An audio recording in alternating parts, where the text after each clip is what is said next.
Tervist, mina olen Illar Kohvinovalt ja täna on teisipäev 29. jaanuar aastal 2019 ja täna oli meedias selline uudis, et kellele siis Vabariigi President sel aastal teenetemärgid annab. Ja näed, meie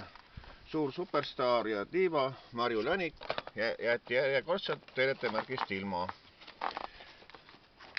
Nii et ma ei kujutagi ette, et mille alusel see president siis neid teenetemärke jagab. Ma juba teist korda täitsin Vabariigi Presidendi Kantselei leheküljel suure ankeedi ära Marju Läniku andmetega ja palusin kodanikualgatuse korral talle teenetemärke anda. Ei, sellest tehtud jälle välja, et Jakub Kreem sealt Terminaatorist sellele anti teenetemärk. No mille poolest see Jakub Kreem nüüd parem on kui Marju Länik, et mina ei kuule Jakub Kreemiga Terminaatorit absoluutselt, et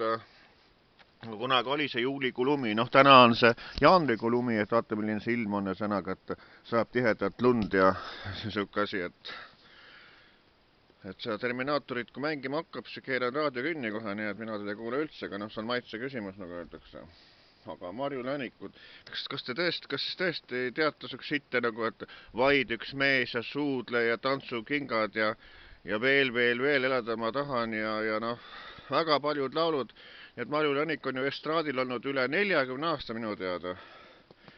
Nii et no ma ei saa aru. No loomulikult, et kui Eesti Vabariigis valitakse presidenti selle järgi ja sõnaga, et kuidas poliitikutel meelepärane on, et küll pannakse, nagu viimane kord oli presidendi valimis, see oli ümmargune null, see oli naljanumber sõnaga, mida tehti. Et alguses olid mitmed kandidaadid seal ja noh, mina hoidsin pöialt muidugi Mailis Repsile ja mõtlesin, et Mailis Reps on siuke asjalikum, siukene proua ja siukene tore inimene sõnaga või noh, et mina ta isiklikult pole küll kohtunud ega näinud, aga ma arvan, et Mailis Reps oleks palju paremini presidendiks sobinud kui see Kersti Kaljulaid. Aga noh, see Eiki Nestor ju soovitas valijate kogule panna siis Kaljulaidi kandidatuuri ülesse, et siis valiti tema nagu ainus kandidaat sõnaga, siis valiti tema ära. Nii et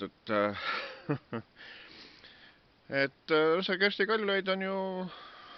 rahva silmis on ümmargune null ja sõnaga, ta ei ole mitte keegi, ta ei ole mingisugust võimu ega mitte midagi, mida ta teha oskab, ainult käib ja kätleb seal ja ajab oma mulja seal oma kõnesid, nagu teada, et see, mis uusaasta tervitus oli, et seda rahvas üldse ei vaadanud üldse, et mingiks on niivõrd väike number, kes seda nagu vaatasid, et noh,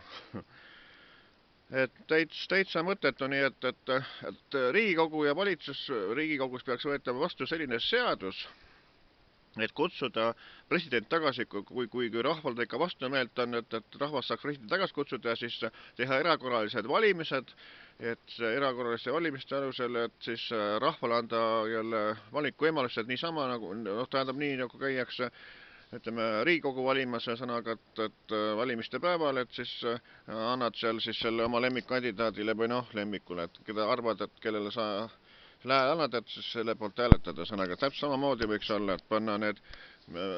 presidendi kandidaadid üles sinna ja siis rahvas annab see hääle ja kes kõige rohkem hääli rahva poolt saab, et see ongi president, et ei ole seal mitte mingisugust enam sealt vaatamistega ega arutamist, et keda valida, keda mitte, et see poliitiline jura tuleks lihtsalt ära lõpetada, et see keerab selle Eesti elu nii sinna B-punkti ja sõnaga, et hullemaks ta minna ei saa, kui need poliitikud ainult oma jura ajavad ja ainult need valivad, keda nemad tahavad. Et juba üks tulemus on see, et nad president ei enda Marju Länikut, kes on tõeline superstaar, 40 aasta estraadil olnud, isegi poliitikas olnud, et ma olen ikka nii nördinud selles suhtes, et vaadatakse mingisugust tühistele tegelastele, noh, kes ei ole nagu üldises plaanis, ega no võib-olla kohalikus plaanis on nad midagi, eks ole. Antakse teenetemärk, et see on umbes nii, et anname näovärgi, et sinu nägu mulle meeldib, annan sulle teenetemärgi ja sinu nägu mulle meeldib, et ära teenetemärki. Et seal muud nagu küll ei oska arvata ega leida selles suhtes, et kuidas need asjad nagu käivad. Nii et jah, et ma ei teagi, kas rahvas peaks ise tegema ettepaneku, et selle alusel siis Marju Läniku teenetemärk anda nagu rahva teenetemärk suisa, et teeks käkke ettepaneku, et et rahvas saaks anda Marju Leviku tervitamärgi, kui fännid ja soovivad anda, et riik ei tee jälle